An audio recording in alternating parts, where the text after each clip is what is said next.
થયેલા રિક્ષા ચલાવે છે અમદાવાદમાં મને મળેલો પીવીઆરમાં પિક્ચર જોવા જતો હતો મેં મારા ફ્રેન્ડને અંગ્રેજીમાં પેલું કહ્યું કે ભાઈ આ બુક કરાવી લો તો એને વળી રિક્ષા પાર્ક કરીને મને કે સારું પિક્ચર છે એટલે મેં કીધું પિક્ચર તો સારું છે પણ અંગ્રેજીમાં છે તો મને કે તો હું જોઈ નાખું એટલે એને જેમ હું રિક્ષામાંથી નીકળીને એમ કે પિક્ચર જોવા માટે ગયો મને રિક્ષા પાર્ક કરીને પિક્ચર જોવા આવ્યું એટલે મેં પાછું એને એમ કહ્યું મેં કીધું અંગ્રેજીમાં છે પિક્ચર આ હિન્દીમાં ડબ નથી તો મને કહું હું એમબીએ છું બનેલો કિસ્સો અને પછી તેને ચોખવટ કરીને મને સમજાવ્યું કે એમબીએ થઈને હું ફલાણી જગ્યાએ બેંકમાં એક્ઝિક્યુટિવ કાર્ડ આપે ને એક્ઝિક્યુટિવ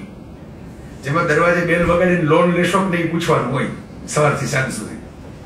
કે એ કામ કરતો પણ મારા પપ્પાએ રિક્ષા ચલાવતા તો મારા પપ્પાએ મને એક કીધું કે આટલા ધક્કા ખાશો બધાની ઘેરા સવારથી સાંજ લગી તારી બેંક તને 8,000 રૂપિયા આપે છે એના તેના કરતા તો તને ભણાવવાના પૈસા જ રિક્ષા ફેરવીને કહી જાય રિક્ષા ચલાવ ને તને નવી લીધું જૂની લાગતી હોય તો એ વાત તો પપ્પાને સાચી છે જો કે રિક્ષા ચલાવતો તો મહિને 25,000 મળે છે અને બીજો ફાયદો એ કે અત્યારે પિક્ચર જોવું છે મારે ક્યાં રજા લેવી પડી સાહેબને પૂછી રિક્ષા મૂકી દીધી લાવ કર્યું એટલે આ વાત ઇમ્પોર્ટન્ટ છે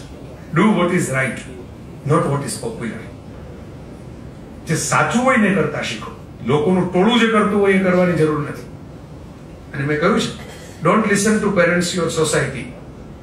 દુનિયા તમને જાત જાતની શિખામણો આપશે બધી ન સાંભળો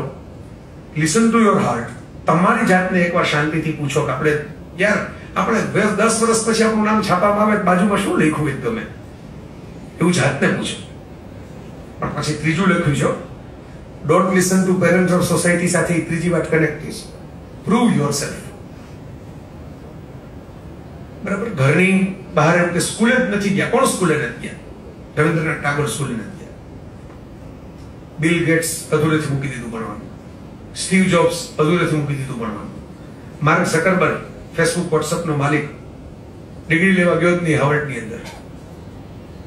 આ બધા ડ્રોપ આઉટ છે એટલે આપણને બહુ રાજી થાય હાશ આ ખોટું આ પહેલા તો ડબલભાઈ આ બધા ખેલ કર્યા હોત ને તો અમને એમ કે આ ગ્રેજ્યુએશન લગી કોણ માથાકૂટ કરે આટલી બધી એફઆઈ એસવાય ટીવાય કોણ આટલી બધી મહેનત કરે આ બિલ ગેટ્સ રવિન્દ્રનાથ ટાગોર આ કોઈને આટલી મહેનત નથી કરવી પડી તો હું શું કામ કરું મેં રાજકોટના રેલવે સ્ટેશન જંકશનમાં જાઓ ભક્તિનગરમાં જાઓ બસ સ્ટેન્ડે જાઓ અને ત્યાં જેટલા કુલીઓ રિક્ષાવાળાઓ આ બધા બે ઉભા હોય શેરડીના રસ વેચવા વાળાઓ એને પૂછો કે તમે ક્યાં છો કોલેજે તેમાંથી અડધા નહીં ગયા હોય બધા બિલ ગેટ્સ ને ટાગોર ન થાય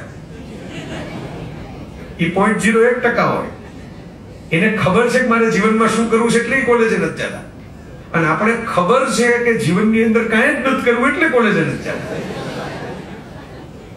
એટલે પ્રૂવ યોરસેલ્ફ દુનિયાને તમે જવાબ આપી શકો દુનિયાને તમે કહી શકો કે નહીં હું મારી મોજ મુજબ જીવીશ ત્યારે કે જ્યારે તમારી મોજ મુજબ તમે જીવો ને